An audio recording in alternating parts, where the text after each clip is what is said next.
तोंडाला पाणी सुटलं तर मी जबाबदार नाही, कारण की मी आज आलेलो आहे सांगलीच्या 100 फुटी रोडवर प्राईड किचनला, जे आहे डीमार्टच्या समोर, आणि एसी डायनिंग आहे. व्हेज नॉन व्हेज मधले पदार्थ मिळतात.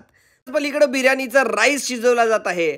बघा किती मस्तपैकी भाताची लेयर टाकलेली आहे आणि त्याच्यावर मस्तपैकी तूप घातलेलं आहे, बिरिस्ता घातलेला आहे, कोथिंबिरीचा पाऊस पडलेला आहे आणि पुदिना सुद्धा घातलाय. तर इथं व्हेजच्या रेसिपी सुद्धा बनतात. मिरची घातलेली आहे, लसूण घातलेला आहे, आलं घातलेलं आहे, तेल घातलेलं आहे आणि थोडंसं परतून झाल्यावर मसाला कांदा यामध्ये घातलेला आहे आणि त्यानंतर पंजाबी ग्रेव्ही घातल्यानंतर पुन्हा एकदा एकत्र केल्यावर याच्यामध्ये पनीरचे क्यूब घातले जाणार. किचन किंग मसाला, चटणी पूड, धने जिरे पावडर, त्याचबरोबर हळद थोडीशी घातल्यानंतर गरम मसाला घातल्यावर थोडासा खवा आणि तूप घातल्यावर त्यावर फ्रेश क्रीम घातलेलं आहे अमूलचं आणि मस्तपैकी पनीरची स्पेशल रेसिपी तयार झालेली आहे. वरनं पनीरचं गार्निशिंग केलेलं आहे, कोथिंबीर घातलेली आहे. चिकन दम बिर्याणी, व्हेज बिर्याणी, तंदूर बिर्याणी नक्की एकदा ट्राय करून बघा.